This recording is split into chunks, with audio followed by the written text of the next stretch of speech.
네, 서울과 세종을 잇는 고속도로가 이르면 내년 말에 착공돼서 2025년에는 완공될 예정이라고 정부가 밝혔는데요. 교통량 분산 효과뿐만 아니라 경제적 효과도 상당할 것으로 보입니다. 전문가와 함께 자세히 살펴보겠습니다. 최요한 경제평론가 나오셨습니다. 어서 오십시오. 예, 반갑습니다.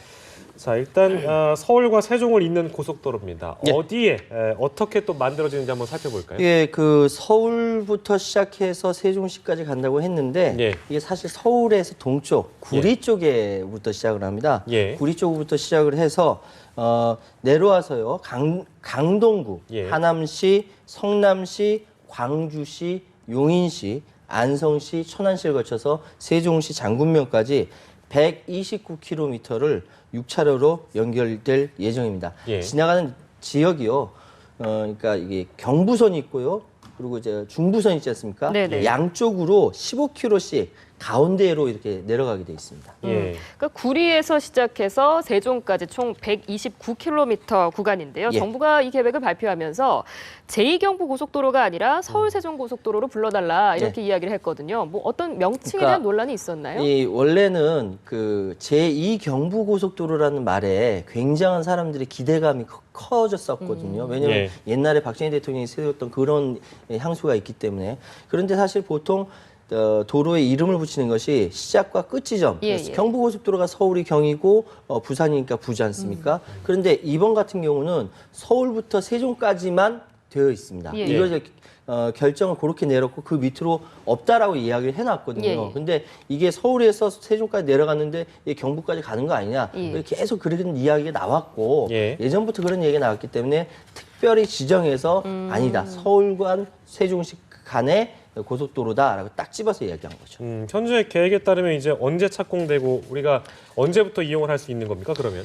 예, 이게 지금 2022년 서울에서 안성까지는 2022년까지 공사를 하고요. 예. 안성에서 세종까지는 2025년까지 완공을 한다고 되어 있습니다. 예. 그러니까 전체적으로 완공이 돼서 개통이 되는 것은 2025년에 전체 다 개통이 된다라고 보시면 될 것 같고요. 예. 착공을 하는 거는요. 이르면 내년 말부터 시작을 한다. 그 사이에 준비를 하고 여러 가지 할 것들이 많으니까요. 예. 이렇게 이해하시면 될 것 같습니다. 네. 2025년이면 개통이 될 텐데 이게 경부고속도로와 중부고속도로 중간을 지나가기 때문에 아무래도 교통량이 분산되는 효과가 있어서 예. 시간도 많이 단축이 될 것 같아요. 지금은요, 그 경부도 대략적으로 말씀드리는데, 평일은 108분, 세종에서 서울까지요. 그리고 예. 주말은 129분이라고 이야기를 합니다. 근데 이것이 74분으로 단축이 된다라고 네. 이제 전망을 하고 있는데, 여기서 한 가지, 공무원들 기준으로 이야기를 한 겁니다. 네. 세종시에서부터 서울까지. 근데 어디로 도착합니까? 구리시로 도착한다는 거죠. 예. 구리로 가서 이렇게 도착한다는 건데 구리에서 서울 중앙시청까지 오는 시간 요것이 조금 미지수인 거죠. 여기서 1시간 정도 더 걸릴 수 있지 않습니까? 예. 그래서 이 부분에 대해서 간과한 부분이 있어서 지금 말이 많습니다. 아까 이 고속도로로 진입하는 데 자체 시간이 예. 더 걸린다 이 그렇죠. 말씀이신 거죠? 고속도로에서 나와서 예, 예. 거기서 중앙청까지 아. 서울 근무지까지 오는 요 시간을 계산을 빼뜨렸는지 어떻게 했는지 그 시간이 좀 더 걸리겠죠. 예. 저희가 이번에 그 나오는 서울 세종 고속도로 특징을 좀 살펴보겠습니다. 예. 일단 톨게이트가 없습니다. 예. 예. 이게 자율 기반 그 자율주행 기반 시설 예. 그리고 지능형 교통 체계 스마트 톨링 시스템 예. 해서 사실 우리 시청자 여러분께서 아시겠지만 미래의 고속도로라는 거는 이게 자율주행을 하지 않고 손을 놓고 가도 되고 예. 또는 이제 그 차가 어디로 어떻게 가는지에 대해서 미리 다 계산이 돼 있고 번호판도 미리 다 알게 되고 하기 때문에 이 부분은 미래형 고속도로다 예. 이렇게 생각하시면 될 것 같고요. 사실 실제로 전기차라든지 미래형 자동차가 미국이라든지 구글이라든지 개발의 단계에 있고 하는데 그 기반 시설을 지금 닦는 것이다. 네. 이렇게 생각하시면 됩니다. 전체 도로가 하이웨이 이렇게 그러니까 그 스마트로 자동으로 굴러간다라고 네. 생각하시면 될 것 같습니다. 네. 그리고 하나 더요. 운전자가 핸들이나 가속 페달을 조작하지 않아도 된다. 이건 무슨 얘기입니까? 그러니까 이제 우리가 지금 생각으로서는 예. 상상이 잘 안 가는데 네네. 예. 자율주행 차원에서 본 자율주행 기반 시설을 닦는다라는 것은요. 운전자가 목표 지점을 지정해 놓고 그 안에서 가게 되는 거죠. 근데 네. 아직까지는 법적인 정비가 다 안 됐거든요. 예. 그러면 손 놓고 가다가 혹시나 사고가 나면 누구 책임인가? 이 여러 가지 문제가 있지 않습니까? 이런 것들은 다 나중에 정비가 되는데 네네. 그 이전까지는 기반 시설을 이렇게 닦아놓는 거죠. 예. 앞으로 그런 것들이 적용될 때까지 기반 시설을 닦는다 네. 그런 네. 의미인 것 같고요. 이게 고속도로가 완공이 되면 그 노선에 포함된 지역 같은 경우는 뭐 지역 경제 활성화를 기대할 수 있을 것 예, 예. 같습니다. 이 지금 상황이요. 예.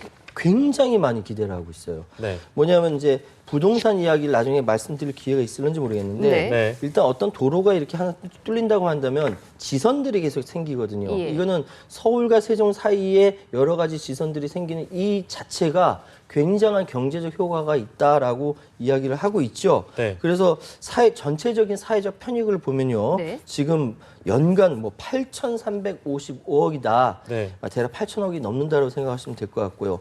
아까 말씀드린 통행 시간 단축되죠. 그리고 당연히 이 가운데 그러니까 양쪽에서 분산이 되기 때문에 경부와 중부가 분산이 되기 때문에 운행 비용이라든지 뭐 대기 오염이라든지 여러 가지가 감소되고 특히 부동산 같은 경우는 지금 예. 지역 지나가는 용인이나 안성이나 예. 거기 나들목 중심으로 상당히 이렇게 땅값이라든지 이런 것들이 올라갈 가능성이 있다. 예. 그래서 여기에 대해서 기대하는 사람이 생각 외로 굉장히 많습니다. 네.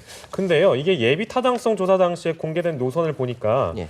나들목이 없다고 하더라고요. 어떤 예. 지역은. 그래서 이게 어떤 지역에는 특혜가 없을 것이다. 예. 이렇게 보는 분들도 있는 것 같아요.